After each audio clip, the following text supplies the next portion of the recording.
Hey everyone, today we're going to talk about Nella. Sorry for the change in venue here. Changed some things around.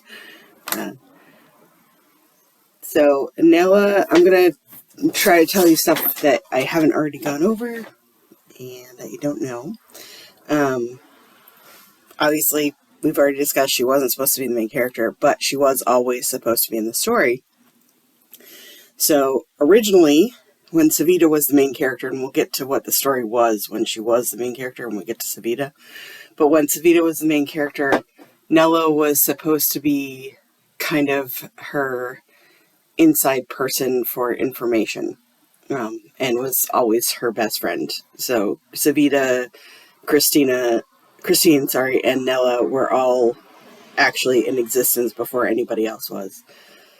So when I was in college, this is going to sound weird, but it does connect. When I was in college, I was studying peace and conflict studies originally, and my college actually dropped that as a major when I had done most of my coursework and I had to switch, which is how I ended up with an anthropology degree. Anyway, that's that aside. I was reading a lot of books about reconciliation after South African apartheid, about the troubles in Northern Ireland, about Myanmar or Burma especially was a big thing for me, and about past conflicts, including World War II.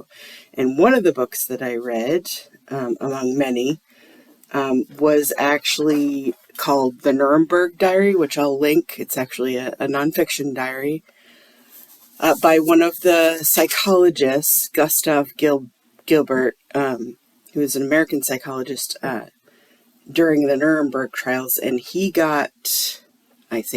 had to interview all of the former Nazis, or all of the Nazis in Nuremberg, along with the rest of his team, and he got information that I don't think anyone else could have gotten from them. It's a very fascinating book, actually, and that's why Pozzo refers to her as Gustav Gilbert. But I thought when I was thinking about this book that would be more likely, that position would be more likely to get the information that I wanted to tell the story about than a journalist like Savita would. And it ultimately ended up with me changing to Nella as the protagonist. So that's why that happened. That's also why when Frank talks to her about why he agreed to be Dr. Pozzo's lawyer, he says that, a prosecutor is never going to know the full story, but a defense attorney will. Same thing with the court-appointed psychologist, although, I don't, people lie, so I don't know how true that is, but that was the idea behind it, was that if anyone was going to get the true story of how this happened, it was going to be those two, with Savita in tow. Unfortunately, we'll talk about Savita later. As far as Nella, in general, her personality, she is very sheltered, ironically, not from the effects of the actual bacteria of the plague. She sees the cured day in and day out, but from what the city actually does to the cured, she really doesn't understand until she meets Frank what the cured go through once they reintegrated. Even with all her work in the cured camps. That's why she starts off as quite prejudiced, and slowly, over the course of the first book,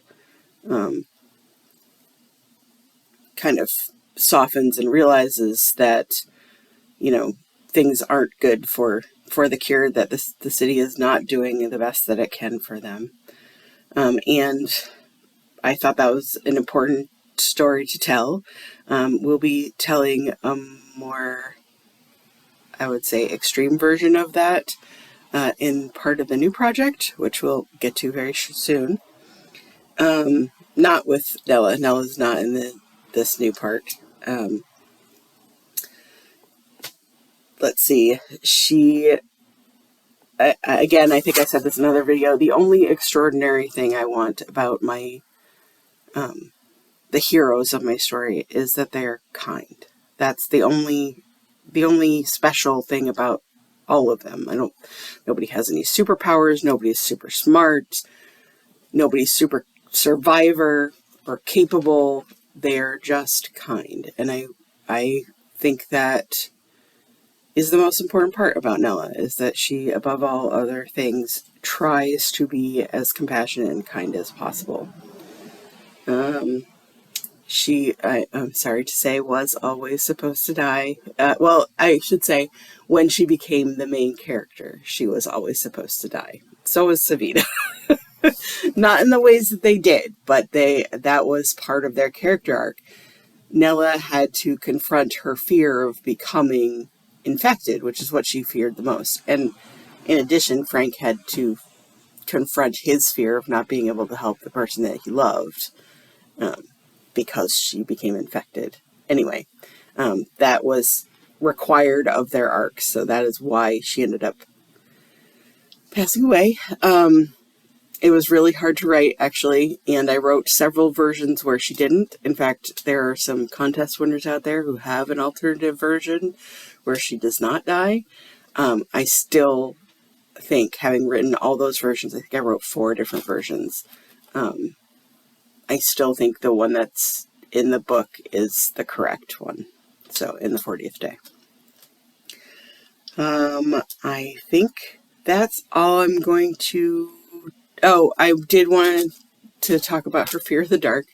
I was trying to think of, because I was a very young writer when I started this project.